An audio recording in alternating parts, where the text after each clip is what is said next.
obrigado pela gentileza de ter aceito esse convite e estar aqui comigo hoje nesse canal que fala sobre mundo corporativo, sobre empresas, e hoje você traz um tema super importante. Muito obrigada por ter aceitado o convite. Eu que agradeço, Denise. Legal te reencontrar aqui. Feliz que você está super bem, mandando bem no podcast. É muito legal. Acho que as pessoas estão vendo muitas coisas legais no seu podcast e se eu puder ajudar, conta comigo. Tamo aí, vamos lá. E é essa a ideia. Quando a gente fala, Sandro, de empresas familiares, e hoje o tema aqui é sucessão profissional em empresas familiares, pensamos imediatamente em companhias privadas de controle total dos membros da família, que assim permanece por gerações. Mas não é preciso que todos os membros estejam no quadro de gestão e sejam da mesma família. É Então, eu vou verdade. pedir para você explicar um pouco, para a gente nivelar o conhecimento, o que caracteriza como uma empresa familiar. Tá bom. Essa pergunta é muito legal, porque no mercado em geral, não só os executivos, no mercado em geral, tem uma seguinte pecha. Empresa profissional é aquela empresa bacana, multinacional, de executivo independente, empresa familiar é aquela coisa ruim, mal gerenciada, etc. E não é nada disso, não é verdade. Inclusive, quando eu qualifiquei a explicação do que é uma empresa familiar na minha tese, eu tentei explicar uma coisa que não tem uma associação direta com ser familiar e não ser profissional. Pelo contrário, você pega empresas que todo mundo conhece, como a 3M, como o Walmart, ou aqui no Brasil, outra empresa francesa, que é a Leroy Merlin, assim, Cargill, são todas empresas familiares, algumas centenárias, outras não, e que vão muito bem, obrigado, com um grau de profissionalismo maravilhoso. Então, assim, o que é uma empresa familiar? É uma empresa onde você tem o controle da empresa, não necessariamente exclusivamente da família, mas o controle acionário tem que ser de um bloco de controle da família. O que eu quero dizer é que pode ser uma empresa, como todas essas que eu falei, que estão em bolsas de ações, mas o controle ainda é da família. Quem tem a maioria das ações e logo dá as cartas. Isso do ponto de vista institucional. Agora, do ponto de vista prático, que também caracteriza uma empresa familiar, e eu vou dizer isso é a época que eu vivi numa empresa familiar muito profissional, que era o Grupo Pão de Açúcar, é quando o dono está lá. O Abílio estava lá todos os dias trabalhando e, vou colocar entre aspas, né, dando expediente como a gente. Isso é uma empresa familiar. Então, assim, o Pão de Açúcar é profissional? Sempre foi. É muito profissional, muito lucrativa, liderou o mercado por muito tempo, etc. Mas era uma empresa que você percebe que em momentos críticos de decisão, o dono levantava a mão e falava assim, tudo bem, tem a governança, mas eu sou dono, eu vou exercer meu direito de ser dono. É óbvio que empresas médias, e aí deixa eu só dar uma pequena volta para trás, né? A maioria das empresas brasileiras privadas, elas são familiares, a esmagadora maioria. É que a gente gosta de dar exemplo, a gente vê na mídia essas empresas que são, hoje em dia, as empresas instagramáveis, né?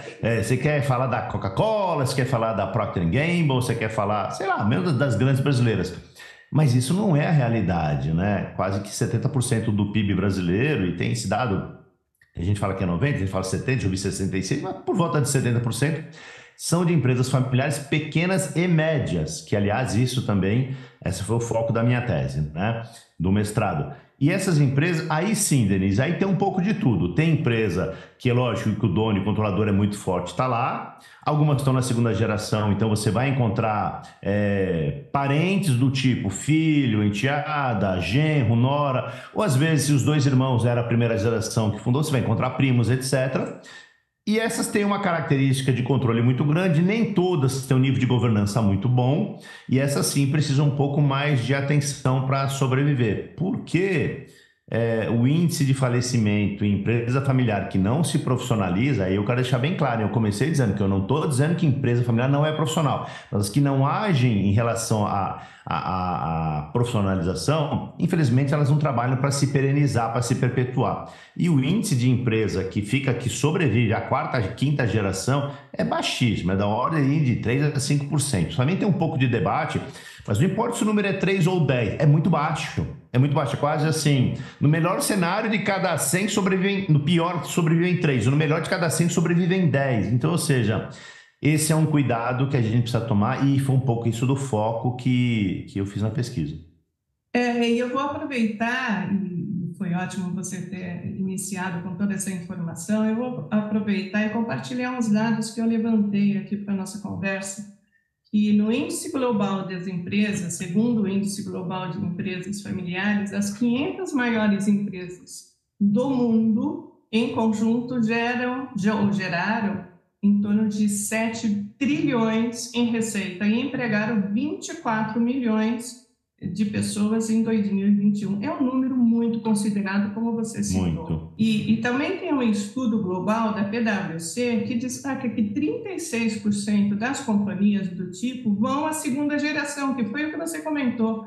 Isso cai para 19% na geração seguinte e 7% vão na quarta geração. E aí, por quê? Uma das causas que você comentou foi o profissionalismo, né? Profissionalizar essa empresa familiar.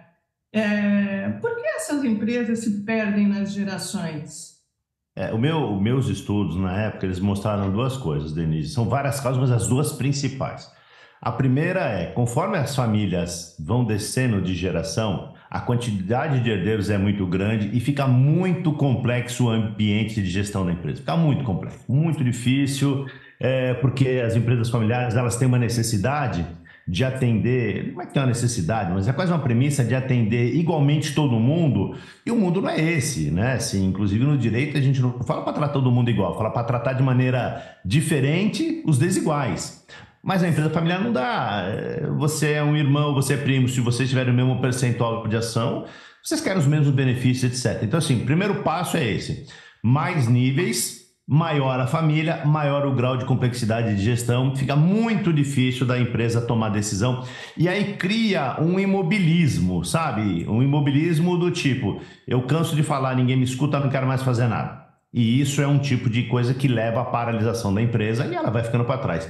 O segundo ponto é que, assim, em geral, também nada é definitivo, mas em geral, a família cresce numa progressão geométrica e a rentabilidade da empresa, o faturamento cresce numa progressão aritmética. E o que acontece é que a empresa ela passa a ser desinteressante para a terceira e quarta geração do ponto de vista de geração de receita, de você distribuir dividendo, que o cara vive do dividendo, do prolabore se ele trabalhar lá.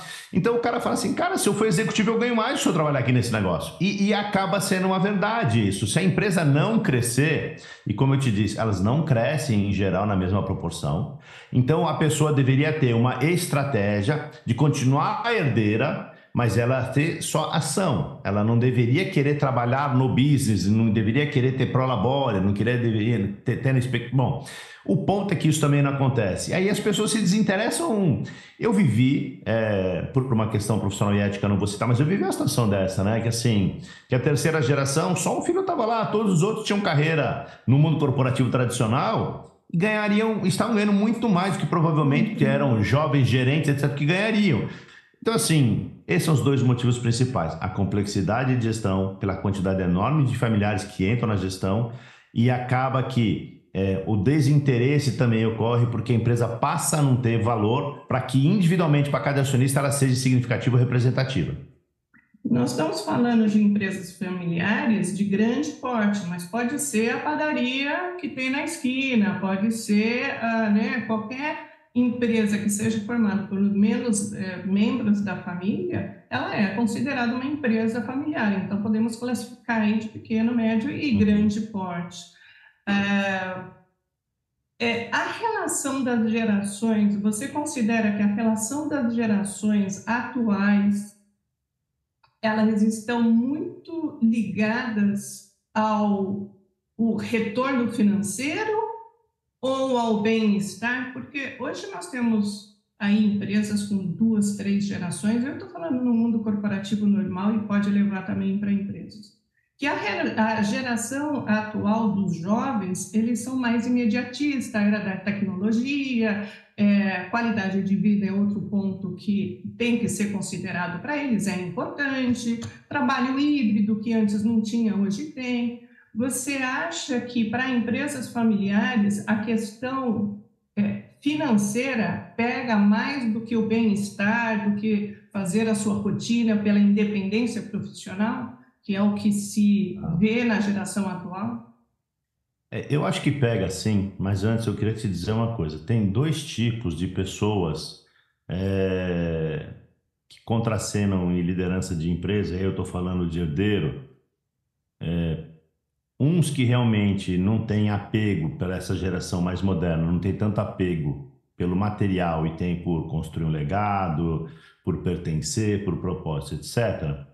Mas tem muitos herdeiros, e isso é uma coisa que pode ser feliz ou infeliz, mas é uma constatação, e não é de hoje, é desde sempre, que simplesmente, Denise, eles acabam referendando aquela fase de que o pai construiu tudo e o filho destrói tudo. Isso é de hoje, não. Você pode ver a história da família Matarazzo, a história da família Guinho. Estou falando de empresas e famílias que foram multimilionárias. Hoje, se eu trago a valor presente, seriam famílias bilionárias. Elas desapareceram, porque os herdeiros simplesmente não queriam trabalhar. Isso acontece hoje ainda? Acontece. Então, assim, tem herdeiro que não se dedica à empresa porque ele acha que a empresa ela não gera o valor que ele espera, e não é valor financeiro. É um valor humano, valor de capital humano, social, para o planeta, etc. Mas esse cara produz muito bem, obrigado, trabalha fora da empresa e trabalha. E tem um monte de herdeiros, um monte é uma palavra muito dura, mas tem vários, né? Assim, eu estou te falando coisas que eu vivi. E que eles, assim, o pai não tinha dinheiro, mas o filho foi criado esquiando em Aspen, ele quer continuar esquiando a vida inteira. E chega uma hora que você precisa entender que seu pai precisa parar, seu pai precisa se aposentar e você precisa trabalhar, porque o dinheiro do esqui, ele vem dali. Isso pode parecer meio anedótico, mas é uma puta realidade, sabe? Assim, tem muito herdeiro nessa situação. Agora, não é desprezível o fato que essa geração atual ela está muito mais preocupada em ser do que ter. E aí sim, você pode, assim, eles estão menos suscetíveis do tipo, bom, para ganhar o dinheiro eu vou trabalhar no que meu pai fez, não importa que é uma coisa que eu não gosto. Está cada vez mais difícil isso. Então, por outro lado, não é ruim se todo mundo tem essa consciência, e aí eles partem para um pouco do nosso papo aqui, que é profissionalizar a gestão. E quando eu falo profissionalizar, eu sempre tomo esse cuidado, porque existem empresas que elas estão na mão 100% de família, são super profissionais. Mas esse é um jargão que a gente usa que é para trazer o seguinte, né? Para deixar o termo claro. Profissionalizar aqui eu não estou querendo dizer ficar melhor do que a área. Estou dizendo trazer gente de fora para ser o gestor e a família passa a ser conselho ou passa simplesmente a ser acionista. Ela assume outros papéis. Porque esses papéis, ser conselheiro, ser acionista, eles existem. Só que a família quer acumular com o papel também de ser gestor. E começa a dar problema, porque essa sua pergunta faz muito sentido, né? Algumas novas gerações, o cara fala assim, cara, eu não quero, não tem nada a ver isso comigo, não é o que eu quero. Não, como, por exemplo, o Walter Moreira Salles lá, que o pai dele é dono de banco e o que ele é cineasta e vai muito bem e tem uma produção assim cultural maravilhosa, reconhecida no exterior, etc. E várias pessoas. Tá bom que nem todo mundo é herdeiro do Itaú, mas essa posição de você ter uma preocupação, uma preferência com você gerar outro tipo de valor além do valor financeiro, eu acho que a gente vê cada vez mais nos jovens, seja de classe média ou de classe alta, e abre caminho para aquilo que eu estou te falando, para que as empresas elas se profissionalizem. Mas também isso é engraçado, né? Porque algumas famílias elas não aceitam bem isso, né? O controlador, que é o pai, ele não aceita, ele quer forçar, ele quer empurrar. É uma pena, é uma bobagem, porque não vai dar certo. Em algum momento, mesmo que a pessoa ceda e aceite, ela não vai ficar ou ela não vai se empenhar. Então, Quando você fala de profissionalizar grandes empresas, você fala de contratar profissionais de fora para ser acionistas. Qual que seria a indicação para o pequeno e o médio empreendedor que tá. tenha um negócio familiar, que não Uhum. está nessa situação Assim, eu preciso também fazer um comentário aqui, né? O meu foco é pequena e média empresa. Ah, que legal. O meu foco é pequena e média, é profissionalização de pequena e média empresa. Sim, as empresas elas têm um ciclo. O primeiro ciclo, quando a empresa nasce, a gente brinca que é assim, aquele ciclo colaborativo, né? Assim, é o cara, a esposa, ele, a esposa, o filho, ele, um amigo. Sabe quando você faz tudo, descarrega o caminhão, carrega o caminhão, e você faz tudo, né? A gente chama assim daquela fase, a fase heróica, é a fase do crescimento. O que basta nessa fase inicial da empresa? Vontade e boa vontade de todo mundo. Todo mundo está precisando, etc. A empresa, nesse momento, ela tem uma governança muito pouca, ela vive muito do coração. muito, muito, muito do coração. Então ela tem uma organização muito pequena, mas ela vai, sabe? Ela vai, a dedicação o cara trabalha 23 horas por dia, 20 horas por dia vai, assim, não é uma coisa que você consegue nessa carga e nessa intensidade levar a sua vida inteira, mas no começo ela vai. Faz sentido também. A segunda fase da empresa, que a gente chama uma fase de maturidade, é uma fase onde a grande maioria das empresas não atravessa para a terceira, que seria a fase da perenidade. Nessa fase da maturidade, o que acontece? A empresa está um pouco mais estabelecida, o dono ele ganha um ar assim de respeitabilidade, porque as pessoas que acreditaram no sonho viram que deu certo o sonho.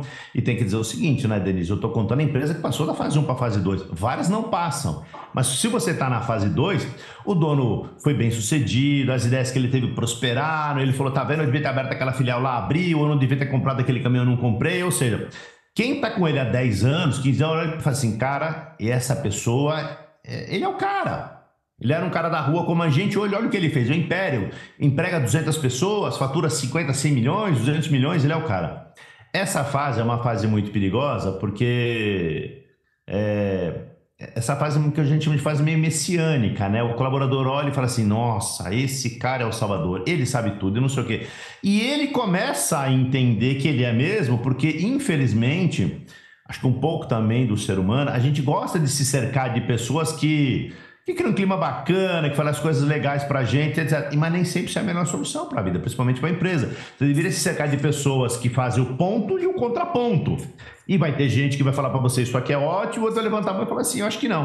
Mas não é fácil, e não é nem por puxar saquismo. É porque essas pessoas estão com você há 10, 20 anos e elas enxergam você mesmo, assim, a menor bolacha do pacote. Você é o que sobreviveu, você é o que saiu lá da vila e tem uma empresa desse tamanho. Mas nessa segunda fase, algumas empresas já começam a perceber o seguinte, você precisa ter algum nível melhor de gestão, porque você quer ir pegar dinheiro no banco, o dono do banco, o gerente do banco, ele quer formalização de dados, né? Você começa a receber a visita do fiscal, você começa a ter ação trabalhista. Então, assim, ele tem que sair daquela coisa da fase heróica, que eu não vou dizer que é tudo informal, porque hoje em dia está tudo muito controlado, mas é uma fase mais leve de controle ou de governança para uma fase mais estruturada. E o pulo do gato é o seguinte, Denise, para perenizar, para ir para a fase 3, você precisa profissionalizar. Profissionalizar, de novo, não significa ter todo mundo de fora, mas significa ter regras de sucessão, regras de promoção, regras de salário, separar o que é da empresa do que é seu, porque isso é uma grande confusão na fase 1. Muitas empresas na fase 2 não separam. E aí, assim, o caixa do cara é o caixa da empresa, ele precisa comprar um carro, ele tira dinheiro do caixa, ele quebrou o carro, ele quer viajar. Então, essa fase 2 para a fase 3, essas coisas que são de profissionalização, elas precisam. E todas as empresas grandes que a gente citou no começo, que são as empresas que são grandes, mas ainda são familiares, como o Walmart, são 100% profissionalizadas nesse aspecto. Não é só que não tem ninguém da família gerindo. É que a governança está institucionalizada, está implementada e tem razões e relações para que ela funcione.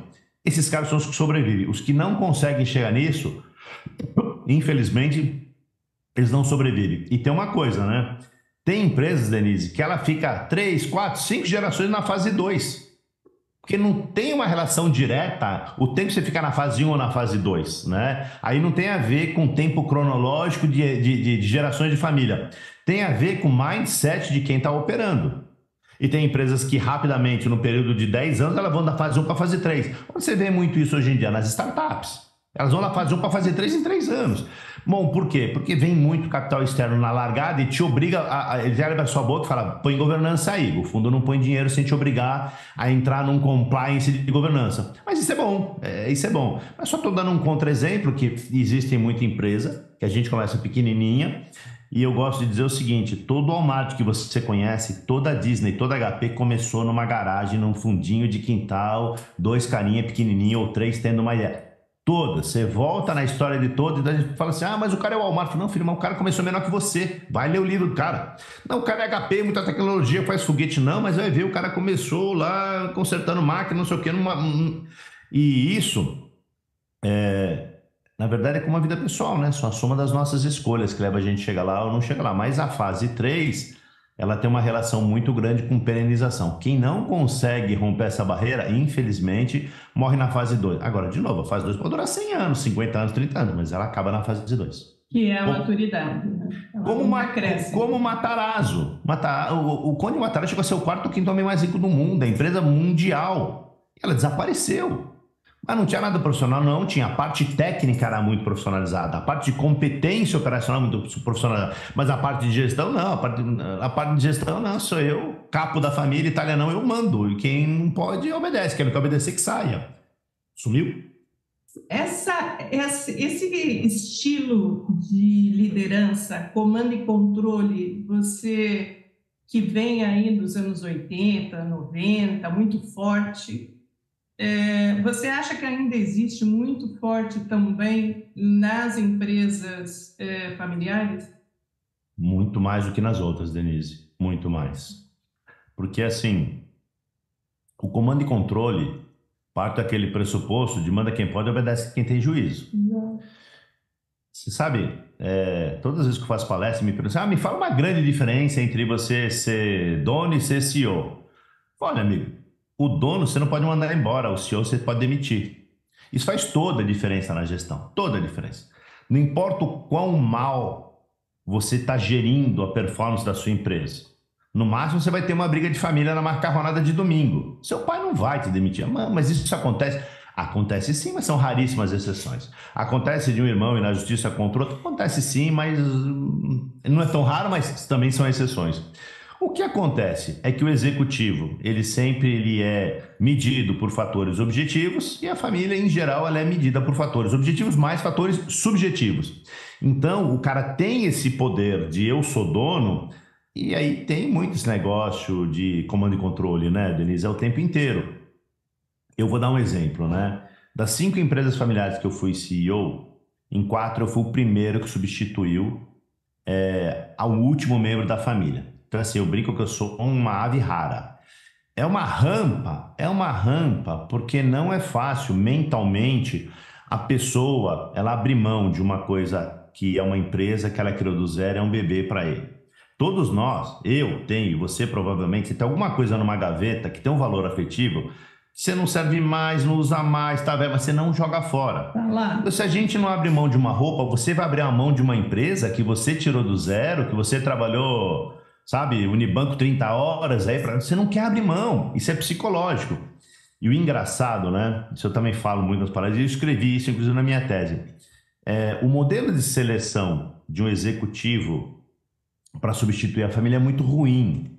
Por 2 motivos. Porque assim, o processo em si, e aí não tem culpa, eu vou falar daqui a pouco o que é de culpa, mas a estrutura do processo você acaba fazendo 5, 6 entrevistas de 2 horas, aí no máximo você fica junto com o cara que vai te escolher 12 horas. Você não compra um carro pensando 12 horas. Você não escolhe um cara para casar olhando 12 horas. Às vezes você não compra uma bolsa pensando 12 horas. E você vai dar a tua empresa na mão de um cara que você só conhece há 12 horas. É isso que você faz. Objetivamente, é isso que a gente faz. Então, assim, a chance de, na prática, não ser bem aquilo do que a gente queria é enorme. Primeiro porque a gente não sabe direito quando a gente quer, quando você nunca comeu um doce, você não sabe direito se é bom ou se é ruim. Mas depois, a chance de você também gerar uma expectativa muito maior do que o doce é, e você se frustra pela expectativa exagerada, é muito grande. Porém, as contratações, aí sim eu acho que as empresas de hunting, as próprias famílias, elas erram. Porque ele fala assim, eu vou contratar esse Sandro porque eu tenho um supermercado e ele já trabalhou na Europa, ele já trabalhou na África, ele trabalhou no Pão de Açúcar. Então ele pensa só naquelas qualidades que você tem, que são as qualidades técnicas. E ele precisa pensar um pouco mais nas suas qualidades pessoais, nos seus soft skills, porque é o seguinte, você não vai procurar para ser presidente um cara mal sucedido. Então o cara é um pouquinho melhor que o outro, tá bom? Tem gente que é muito melhor, tem. Não estou falando assim do executivo médio, o que chega lá, todo mundo é bom. Onde estão as diferenças? É no soft skill. Porque é aí que o bicho pega. Então a gente deveria contratar primeiro comportamento, primeiro valores, primeira adequação aos valores da empresa, porque valor não tem certo e errado, tem que ter aderência. Mas eles não, eles olham o currículo e querem saber onde você trabalhou, o que você fez, o lucro que você deu. Ele devia querer saber, ele devia fazer o seguinte, vamos tomar um café junto? Vamos tomar 2? Vamos no meu sítio pescar no fim de semana? Vamos lá na minha casa, traz sua mulher para eu ver, deixa eu conhecer seu filho. Porque é uma questão de pele. Porque o dono de família, de novo, ele não pode ser mandado embora. E aí, tudo que dá errado, porque essa escolha, ela em geral, ela dá errado, o índice médio do primeiro executivo entre 6 meses e 12 meses, no máximo, então não dá mais que isso, é muito baixo. E a culpa sempre é do executivo. É impressionante. Sempre eles põem a culpa no executivo. Então, eu acho que o processo de contratação ele precisa de um amadurecimento. Uma primeira parte estrutural não tem muito como ser diferente. Você não vai fazer um processo de contratação, ele demora 3 meses, você encontrando o cara 12 horas. Você não vai fazer um ano, porque você não tem esse tempo. Mas eu acho que a gente precisa colocar uma energia no soft skill na hora de procurar a pessoa que, sabe, assim, tem que cruzar o santo. Porque até você comer 1 quilo de sal junto com o cara, nunca dá. Em geral, o cara vai para a rua antes. E você me conversando, né, comentando isso, me dá a sensação que ele acaba procurando técnico, que é a única coisa que ele vê que falta na empresa dele, que é uma empresa também ligada emocionalmente, porque tem membros da família lá internamente. Claro. E aí acaba esquecendo, não, agora eu quero um cara Master Blaster técnico que é para suprimir aquilo que eu não tenho dentro de casa e nem na sociedade e tal. E é muito interessante que o soft skill é um item de competência muito focado hoje no mercado de trabalho privado, né, no mercado corporativo, que não familiar. E a família, pelo que você está falando, acabou ficando para trás nessa remodelação em contratação, em focar no profissional do futuro, em focar no profissional que eu quero para desenvolver melhores resultados da minha empresa, focando não só tecnicamente, que é importante, mas também no soft skill comportamental, essa coisa de chamar, vamos almoçar com a sua família, é uma coisa super importante, porque vai ter essa convivência fora da empresa, porque o profissional não é só a empresa, né? Ele é também a família, os amigos, que ele traz toda a carga para dentro da empresa, ainda que familiar. Eu queria voltar um pouquinho na sucessão. Os sucessores, eles precisam se aumentar com a rotina da empresa, quando é decidido que vai focar na sucessão da empresa. E trabalhar nas empresas familiares, por anos, começando em posições mais baixas, participando de um processo de treinamento, pode ser uma solução, é só um caminho. Ou fazer, por exemplo, como o Magazine Luiza. O Frederico Trajano, que é filho da Luiza, seu colega de FGV, que antes de assumir cargos altos dentro da Hold, adquiriu experiência como analista de investimento no Deutsche Bank durante 4 anos. E daí, claro, somado com estudos que ele teve fora do Brasil, a capacitação, mas ele foi primeiro entrar com esse perfil fora da empresa e depois se direcionou na empresa. Qual tipo é melhor, né? O cara que eu boto desde pequeno para fazer um trainee dentro da empresa ou bota para trabalhar fora e depois você traz o conhecimento? Eu gosto de uma que mistura um pouco os dois. Mas se eu tivesse que optar, eu preferia do Frederico Trajano. Porque a gente precisa trazer um outro olhar. Você pode ser de uma nova geração, mas se você começa pequenininho e vive naquela cultura corporativa, desde que você era pequenininho e quando você está lá com 30, você vai assumir alguma coisa, você só conhece uma cultura corporativa. Então, Denise, a chance de o seu modelo ser uma visão moderna, mas ser um Ctrl-C, Ctrl-V, só um pouquinho melhorado, é muito grande. Quando você vai para fora e acontece um efeito que é puramente emocional. Eu digo isso para todo mundo na minha época até de militar. Você, para mandar, você precisa aprender a obedecer. Então, quando ele vai para o Deutsche Bank, o cara não quer saber se é filho da Luísa, filho de Jesus Cristo, do Michael Jackson, não estão nem aí para você. Se você é trainee, vão te sacanear. Se você é estagiário, você vai passar uma perrengue, você vai catar café, você vai fazer todas aquelas coisas que... Você acha que alguém vai fazer bullying com o filho do dono na empresa, Denise? Então, assim, o moleque é um nada e ele já é criado, se ele está dentro da empresa, moleque de maneira genérica, a menina, ele é um nada e ele já é criado de uma maneira completamente na bolha, ele nem percebe. Tudo que ele pede, as pessoas fazem, falam, nossa, minha empresa é eficiente, não falta gente, tudo é rápido, acontece. Não é assim. Ele acaba vivendo num ambiente controlado, porque é o filho do dono. Quem vai querer tirar uma farinha do filho do dono? Ninguém vai. Aí quando você vai para fora, você fala assim, cara, Welcome to the real world. Esse é o mundo que a gente... Somos treinados, entendeu? E é bom isso. É bom sofrer, é bom apanhar, é bom levar esporro, é bom dar dura, é bom não sei o quê. Porque você gostando ou não gostando, quando você for se posicionar, você vai falar assim, pô, eu não vou ser duro com esse cara só porque ele é meu empregado. Porque eu não gostava lá quando o cara no Deutsche Bank me dava minhas pancadas. Tô falando em tese, hein, porque eu nem sei se no Deutsche Bank a cultura é essa. Me parece que não. Mas... eu sou muito a favor. O ponto é, e aí eu preciso voltar um pouquinho, sabe o que eu falei do misto? Também precisa a gente tomar um cuidado, porque quando, e tem muita paródia sobre isso, quando o filho vem de fora cheio de ideia, estudou não sei aonde, astronauta da NASA, ele tem um monte de ideia louca que não necessariamente são execuíveis. Por quê? Você sabe que cultura corporativa você não transpõe de fora para dentro só porque você está mandando, não é assim, né? Então ele precisa de duas coisas. Primeiro, entender realmente do negócio e ter legitimidade porque ele conhece o negócio. Ele não pode só ser legitimado porque ele é filho do dono. Porque senão vai acontecer o seguinte, o cara vai falar assim, cara, você é filho do dono, mas você nunca carregou uma caixa nenhuma aqui. Porque o filho do dono que quer carregar a gente pequenininho, ele é legitimado duplamente, porque ele é filho do dono e porque todo mundo fala, não, esse cara, ele sabe tudo, descarregou o caminhão que nem o pai, tem valor. Isso é um erro, porque a gente não tá mais, na segunda geração, você não tá mais nessa fase de achar legal carregar caixa. Mas o filho, esse cara, se ele vem de fora, ele precisa ser legitimado. Então, que é uma coisa que aconteceu com o Fred. O Fred não assumiu a Luísa quando ele foi para dentro da Luísa. Você dá para o cara uma área, aí ele desenvolveu e provou que ele era bom, desenvolveu toda a parte de digital, propôs um modelo de transformação da empresa, transformação digital. A hora que a Luísa falou, não quero mais, os acionistas, o povo em geral, fala assim, não, o cara tá pronto. Então, assim, foi um misto, tá? Vai para fora, aprende como é bom ser empregado, e aí você vai também gerar umas camadas a mais de respeito quando você vai tratar o cara, quando você está só na empresa, todo mundo te paparica, é difícil.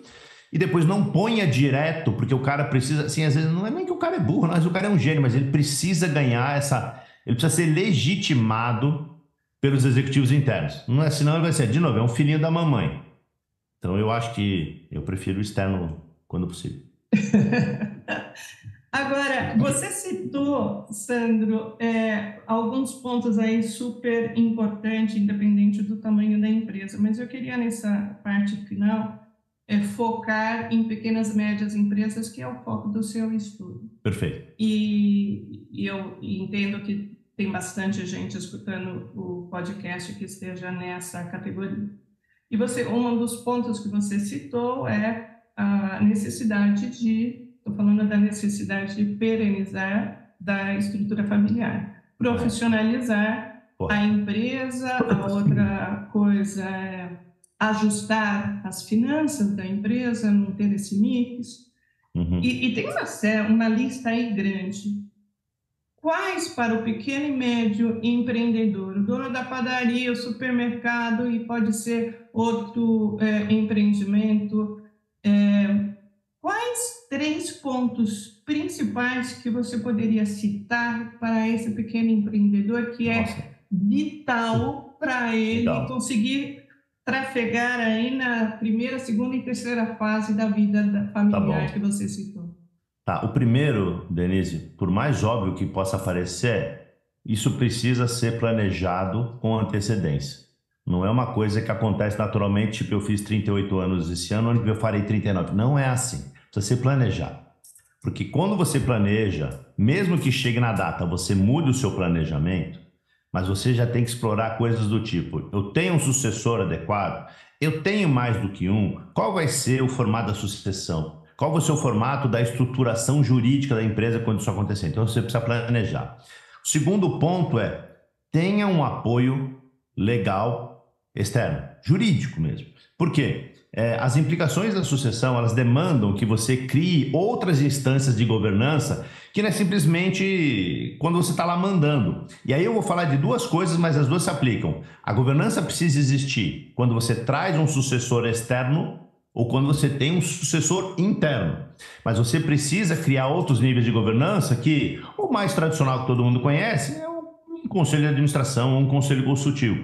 Mas você também precisa criar um conselho de família. É bom pensar em criar uma holding familiar para você fazer a gestão organizada e adequada do seu patrimônio. Então, assim, precisa ter uma adequação. E assim, pessoal que está me ouvindo, não pega o seu advogado que você gosta, aquele que trabalhou no seu divórcio. Não é esse, cara. É um societário. E não é um societário que trabalha para o Banco do Brasil, para o Pão de Açúcar. É um societário que trabalha para uma empresa média como você, que ele vai te ajudar a organizar. Então, assim, pega esse negócio. Terceiro ponto e último que eu queria dizer é o seguinte: o dono, quando ele decide pela sucessão, seja elegendo um sucessor da família ou elegendo um sucessor externo, Denise, uma das coisas que mais faz com que dê errado é que ele não arruma um outro brinquedo para brincar. Você precisa ter um outro brinquedo para brincar. Você precisa ter uma coisa que te dê prazer, que te dê vontade, e não é fácil, porque a sua empresa, quase nada compete com a sua empresa, talvez um amor de filho, um amor de cônjuge, mas quase nada compete com a sua empresa. Então não é fácil, mas precisa. Por isso que eu falei do planejamento. Existem estudos e tem... eu vou tentar ser bem breve, porque isso é uma coisa teórica, mas eu acho muito legal, que é o seguinte: tem uma coisa que chama riqueza socioemocional. Tudo aquilo que não é riqueza material é riqueza socioemocional. Então, assim, é fácil. É tudo, cara, exceto a tua empresa, teu carro, tua casa. É tudo. Ah, é tudo o quê, Sandro? É o respeito que você tem na rua, é o conhecimento que todo mundo tem por você na associação de bairro, é o prefeito da cidade que te cumprimenta, é o promotor de justiça que não precisa marcar hora para receber, é o dono do restaurante que não importa a fila que tem, você sempre senta, porque você tem uma representatividade. E essas coisas que não custam nada, elas têm um efeito no nosso ego e na nossa maneira de nos relacionar com o mundo enorme, e a gente não percebe porque a gente acha que isso é natural. E é isso que falta. Porque no dia D+1 que você não está mais nesse cargo, você não é mais a dona Denise, dona do não sei o quê. Você é só a dona Denise, você perde o sobrenome. Ou coisas que aconteceram comigo. Eu substituí um dono, um belo dia me liga um cara de uma multinacional. Olha, nós temos um evento assim, assim, assim, um lançamento de um produto, queria que você fosse, era o Caribe. Eu não quero ir, eu vou ligar pro dono. Não, o dono a gente não quer que vá. Eu não estou convidando o dono, estou convidando quem decide. Antes era o dono que decidia, agora é você que decide. Mas esse que é o mundo. O cara não está querendo fazer um relacionamento social. Aquilo para ele é um momento comercial. Tá bom, que é produzido, vai gerar network, etc.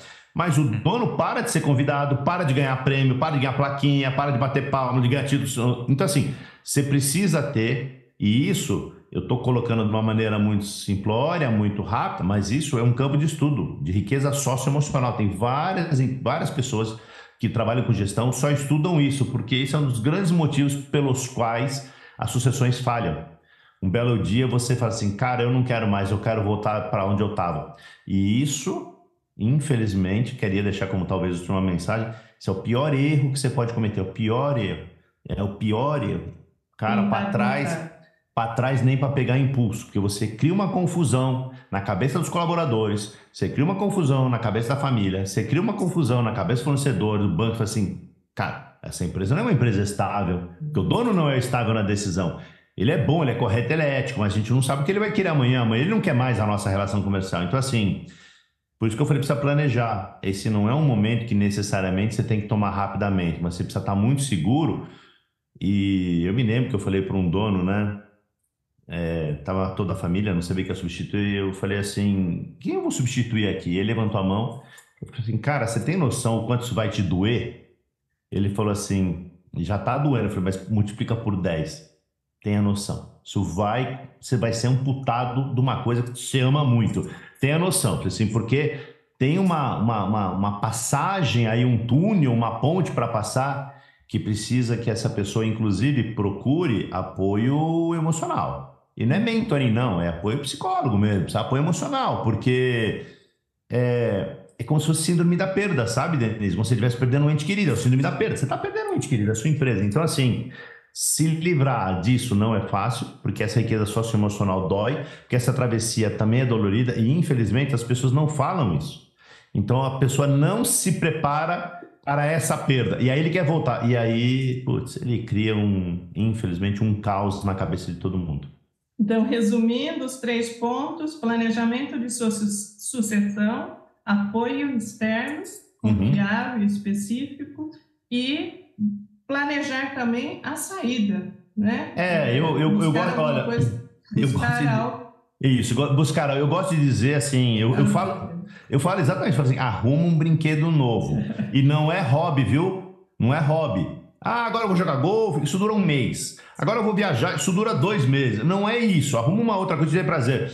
É ajudar pessoas, trabalhar numa ONG, criar um novo negócio, se meter numa startup. Você tem muito dinheiro, faz outra coisa, empreenda em algo novo. Faça a coisa que te faça sentir produtivo e não de férias. Porque assim, tudo que eu não estou falando pro cara, não, brinquedo não é ficar de pijama, não. É coisa que ele olha e fala assim: eu tenho orgulho de levantar da cama porque eu vou fazer isso. Porque senão ele se sente errado, ele se sente um inútil.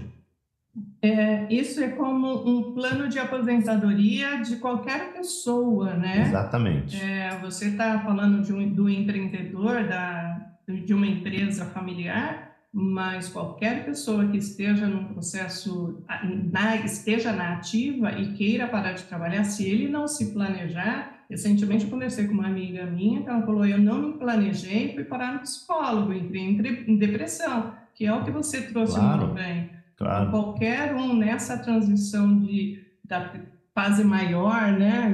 Como é que é a idade melhor que fala, né? O ser jovem eternamente, mas enfim, não dá para você ser produtivo no dia seguinte e não ter o que fazer, e é o que você falou, hobby termina em 2, 3 meses.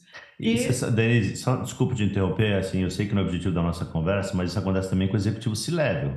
Essa síndrome da perda que eu te falei é igual, o síndrome da aposentadoria, é o que você acabou de falar, essa travessia, assim, é igual, porque o cara até outro dia, ele era o fulano da Coca-Cola, ele era o ciclano da Brastemp, e aí, não necessariamente isso acontece no momento em que ele decide se aposentar. Quando ele é demitido também acontece isso. E tem muita riqueza socioemocional, porque imagina a infinidade de relações sociais que essas pessoas têm por ocuparem a posição que elas ocupam. Elas perdem e não foi planejado. Por isso que eu falo, se planeja e tem um apoio. Então, no caso da sucessão familiar, mesmo que você vai ceder para o teu filho, cara, assim, precisa ter algo para fazer, precisa ter apoio. exatamente. Sandro, eu ficaria horas, dias aqui conversando, mas eu sei que o seu tempo é muito precioso. Muito obrigado mais uma vez, mas antes de finalizar, eu gostaria de convidar você para um momento que eu particularmente adoro, que é a dica do dia. Eu convido você para participar desse momento, dando alguma dica de livros, pode ser uma série, alguma frase impactante, o que você quiser. Então vamos lá, pessoal, vamos à dica do dia.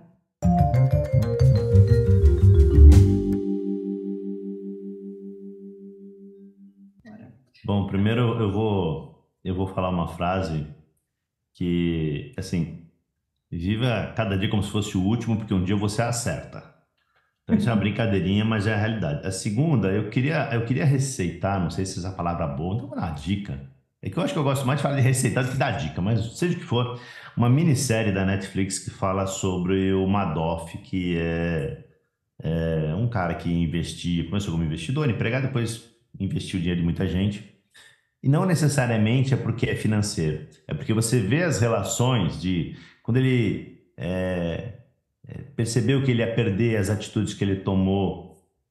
Depois você vê o quanto que ele foi se desintegrando e tudo acontecendo que prejudicou a família porque ele não se preocupou com a família. No começo ele faz coisas em relação à família, ou seja, ele fraudou um sistema que assim, infelizmente, os dois filhos dele se suicidaram, porque eles não conseguiram conviver, e o pai morreu depois dos dois. Então, imagina o que ele passou, eles não conseguiram conviver com a tristeza de ter um pai que foi do Olimpo para as Fossas Marianas por um motivo de ser desonesto, de ser antiético. Então, essa é uma série que eu acho muito legal, porque ela fala das relações familiares, ela fala da subida, o cara era nada, ele montou um império de investimento, uma empresa muito grande de investimento em Nova York.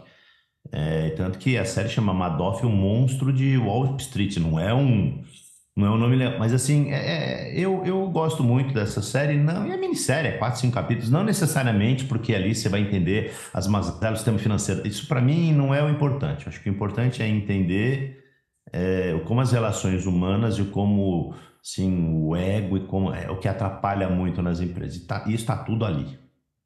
Adorei, anotadíssimo. De novo, Sandro, muitíssimo obrigado por estar aqui do nosso lado, do meu lado e de quem está escutando e compartilhar essa riqueza de informação que realmente temos muito que aprender.